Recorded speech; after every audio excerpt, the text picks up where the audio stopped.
안녕하세요. 저는 청년 이선아라고 합니다. 제가 앞에 서는 걸 너무 어려워해서 원래 저 이제 구원 상담해주신 간사님이 대예배 때 하고 싶지 않으면 청년부 예배 때 하라고 하셔가지고 했는데 또 이렇게 서게 돼가지고 근데 계속 안 하려고 하다가 그래도 순종하는 마음으로 어렵게 서게 됐습니다. 저는 원래 여기 서지 않으려고 했는데 그래서 저 언니를 통해서 교회 오게 됐거든요. 그래서 제일 만만한 언니한테 계속 머리를 굴리다가 불만 불평을 이제 한 바가지로 적어서 메시지를 보냈는데 언니가 여기에 서는 것도 정말 엄청난 은혜이고 이곳에서 구원 간증을 하는 것은 하나님께 드리는 고백이며 성도들 앞에서 나의 구원을 선포하는 자리라고, 그렇기 때문에 여기가 복의 자리라고 이제 메시지를 보내줘서 그 메시지를 받고 정말 복을 받고 싶다는 마음으로 떨린다고 해서 그 복을 뿌리치면 안 되겠다는 마음으로 서게 되었습니다. 저는 7년 동안 다른 교회를 다니면서 예배를 드리면서 섬겼습니다. 정말 우연치 않게 그 교회가 WCC라는 이단 성향을 갖고 있는 단체에 가입이 되어 있다는 얘기를 듣게 되었고, 그날 이후 저는 교회에 갈 수가 없었습니다. 물론 예배도 드릴 수 없었고 내가 있는 교회는 그 어느 곳보다 안전하고 튼튼하다고 믿어왔던 저는 이단의 침입도 아니고 제 발로 가서 가입을 했다는 그 사실에 정말 엄청난 배신감에 그 어떤 것도 할 수가 없었습니다. 하지만 다른 교회를 가서 예배를 드린다는 것도 쉽지 않았습니다.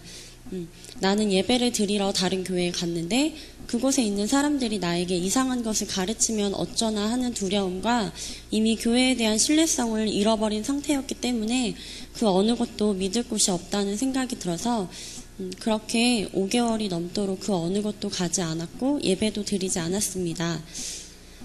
그렇게 은혜의 자리에서 멀어지다 보니 저의 영혼은 점점 피폐해지고 있었습니다. 뭘 해도 저의 삶 가운데는 기쁨이 없었습니다. 바닥까지 드러나 갈라지는 나의 마음 상태를 보게 되었습니다. 언니의 권유로 송구영신 예배를 성산교회에서 드리게 되었고 주일 예배에 오게 되었습니다. 그렇게 은혜의 자리 가운데 나아왔지만 의심과 경계의 마음들이 쉽게 놓아지지 않았습니다. 의심과 경계의 마음들도 문제였지만 교회 안에서 언니가 겪었던 많은 일들을 지켜보았던 저로서는 이것도 다른 곳과 다를 게 없다라는 마음이 컸을 것입니다. 어찌어찌 해서 5개월 만에 드리는 첫 주일 예배가 시작이 되었습니다. 찬양이 시작되어도 입술은 열리지 않았고 기도가 시작되어도 하고 싶지 않았습니다. 제 마음에 주님께 대한 서운한 마음들이 있어서 그 어떠한 찬양도 기도도 나오지 않았습니다. 말씀이 시작되었고 저는 빨리 집에 돌아가고 싶었습니다. 예배의 태도가 불량한 것에 대해서 언니가 자꾸 구박하는 것도 너무 싫었고 어색한 장소에 있는 것도 너무 불편했습니다. 여러 가지 이유들로 부어지는 은혜의 말씀들을 차단하고 쳐내고 있었습니다. 하지만 대속에 대한 말씀이 선포될 때 정말 불가항력적인 거부할 수 없는 은혜들이 쏟아져 내리게 됩니다. 지난 7년 동안 거의 매주 듣던 십자가의 사랑 이야기인데 이건 더 이상 매주 듣던 성경 말씀이 아니라 나의 이야기가 되었습니다. 나의 죄 때문에 나를 살리기 위하여 대속제물로 십자가에 달리신 예수 그리스도의 사랑이 나에게 부어지고 있었습니다. 정말 감당할 수 없는 은혜들이었습니다. 그렇게 주일 예배 때 말씀으로 은혜를 받았으니 그 다음 주일에도 도저히 가지 않을 수 없었습니다. 그래서 그렇게 언니의 권유에 못 이기는 척 예배에 따라 나서게 되었고 말씀에 대한 기대하는 마음들이 다시 생겨나기 시작했습니다. 처음 청년 예배에 오던 날 저는 사실 언니한테 속아서 오게 되었습니다. 말씀을 들으라고 해서 왔는데 오자마자 맨 앞에 앉히고 또 수련회 기도회를 한다고 아직 이름도 모르는 사람들 손을 잡고 함께 기도하라고 하고 자꾸 수련회에 가자고 해서 너무 부담스러웠습니다. 그래서 이제 속으로 나는 가지 않는다라는 마음의 결정을 하고 그렇게 시간을 보냈습니다. 하루는 집에서 설거지를 하다가 문득 목사님께서 하신 말씀이 생각이 났습니다.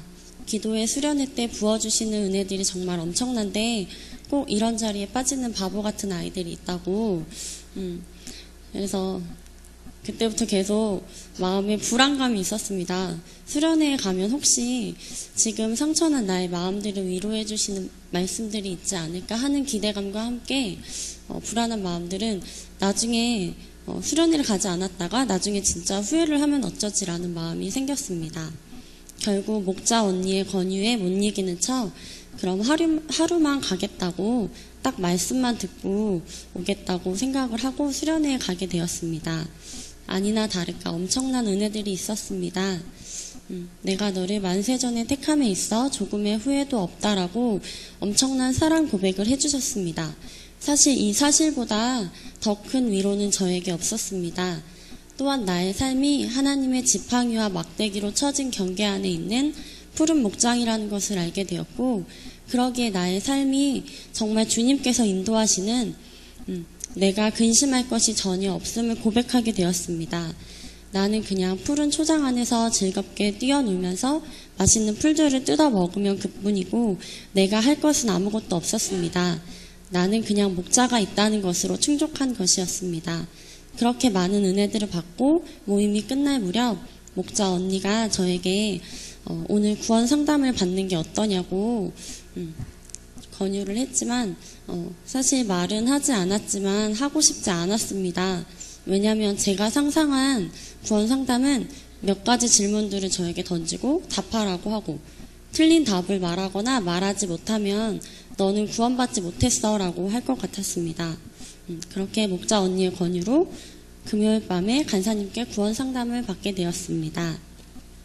구원 상담을 통해 제가 그동안 몰랐던 엄청난 사실들을 알게 되었습니다. 지금 당장 죽어도 나는 천국에 갈 수 있겠다라는 확신이 생겼고 정말 복음을 듣게 되었습니다. 하나님께서 나에게 선아야 이제 너는 의인이야 라고 말씀해 주시는 것 같았습니다. 하나님께서는 나의 과거의 죄를 관과하심으로 도말하심으로 다시 기억지 아니하시고 내가 너를 구속하였다라고 말씀하셨습니다. 또한 나의 미래의 죄마저도 내가 그리스도 안에 있으므로 결코 정죄하지 않으시겠다고 약속해 주셨고 죄와 사망의 법에서 해방하였다고 선포해 주셨습니다. 과거의 죄사함과 미래의 죄사함에 대한 구원 상담을 받는 동안 저는 성경을 처음 읽어보는 사람 마냥 정말 너무너무 신기하고 놀라웠습니다. 정말 죄라는 글씨 위에 하얀 페인트가 칠해져서 나의 죄를 하나도 보이지 않게 정말 마치 처음부터 하였던 것처럼 만들어주심이 그냥 성경 구절이 아닌 나의 죄사함으로 나의 구원 이야기로 다가왔기 때문입니다. 사실 그동안 저는 자신이 없었습니다. 하나님 보시기에 예쁘지 못한 마음들과 의롭지 못한 행동들로 인해 심판받을 것에 대한 두려움이 제 안에 항상 있었습니다. 그래서 아마 난 예수님을 믿는 사람인데 말씀에 쓰여진 것처럼 정말 믿기만 하면 천국에 갈 수 있을까? 지금 죽어도 나는 천국에 갈 수 있을까? 또 천국 문 앞에 가서 예수님 저 왔어요 했는데 주님께서 너는 누구니 나는 너를 몰라 라고 하시면 나는 그때 정말 어떡하지? 라는 불안한 마음들이 생겨났고 그 불안한 마음들은 내가 착하게 살아야 하고 선행을 행해야 하고 성화되어야 하고 사실 이 모든 것들은 구원이 나의 이야기로 믿어지면서 자연스럽게 하나님께서 나를 변화시켜 주시고 저절로 얻어지는 것이고 결코 노력으로 얻을 수 없는 것들인데 그것을 알지 못했습니다. 이런 것들을 노력으로 얻으려 하다 보니 제 안에 항상 정죄감들에 묶여 심판하지 않으시겠다는 약속의 말씀을 눈으로는 보는데 마음으로는 보지 못했습니다. 하지만 그날 저에게 보여주셨습니다. 저를 믿는 자는 심판을 받지 아니하는 것이요 또 나 보내신 이를 믿는 자는 영생을 얻었고 심판에 이르지 아니하나니 사망에서 생명으로 옮겼느니라. 저는 하나님의 영생을 얻은 자이며 이미 사망에서 생명으로 옮겨진 자였습니다. 이 뜻을 쫓아 예수 그리스도 몸을 단번에 들이심으로 말미암아 우리가 거룩함을 얻었노라. 저가 한 제물로 거룩하게 된 자들을 영원히 온전케 하셨느니라. 예수님의 십자가의 피 흘리심으로 저는 거룩한 자이며 하나님께서 영원히 온전케 하시겠다고 말씀하셨습니다. 말씀을 읽으며 구원 상담을 받으면서 몇 년 동안 확신이 없었던 것들이 단 한순간에 믿어진다는 것이 너무 놀랍고 신기했습니다. 그냥 성경에 쓰여있는 말씀 구절이 아니라 정말 그 말씀들이 저의 이야기가 되는 것들이 너무나 놀라웠습니다. 과거의 죄사함과 미래의 죄사함의 말씀들이 마음에 들어오니 심판의 두려움과 성화의 문제가 풀리기 시작했습니다. 저는 요즘 하루하루 평안함과 은혜 속에 살고 있습니다. 한 일주일 전에 쓴 간증문이어서 일주일 전에 오랜만에 이제 친구를 만났는데 이런저런 얘기를 하다가 그 친구에게 제가 누구누구야 나 요즘 너무 행복해 그랬더니 친구가 저를 이상하게 쳐다보더라고요. 그래서 왜? 하고 물었는데 대답을 안 하고 제가 그냥 보고 웃었더니 저한테 이렇게 하더라고요. 그래서 제가 한참 웃다가 나 구원받았어 그랬더니 친구가 굉장히 어리둥절해 했습니다. 사실 그 친구는 저의 고등학교 동창이고 예전 교회에서 함께 신앙생활을 했던 친구였기 때문에 이제 와서 제가 구원을 받았다고 고백하니 이게 뭔 소린가 했을 겁니다. 그래서 제가 구원받은 것들에 대해서 이 사실이 성경 구절이 아니라 정말 나의 이야기가 되었다고 얘기하고, 사실 신앙생활을 하면서도 구원에 확신이 없었던 나의 예전의 모습과 구원에 대한 영생에 대한 확신이 생긴 지금의 나의 삶이 완전히 달라졌다고 칠렐레 팔렐레 자랑을 하기 시작했습니다. 나는 이제 죽어도 천국에 간다고, 나는 의인이라고 그렇게 고백을 했습니다. 그러면서 친구랑 정말 복음을 듣게 되면 자랑하지 않을 수 없는 것 같다고 서로 그런 이야기들을 나누었습니다. 저의 구원 간증은 여기까지입니다. 참된 복음을 알게 되는 과정 가운데 뻗팅기는 저를 등 떠밀어 주신 많은 하나님의 사람들 너무나 감사드리고, 무엇보다도 나에게 영원한 생명을 주시고 대속하심으로 나를 사망에서 생명으로 옮겨주신 하나님께 모든 영광을 올려드립니다. 앞으로 저의 삶이 하나님 보시기에 좋은 예배가 될 수 있도록 응원해 주세요. 감사합니다.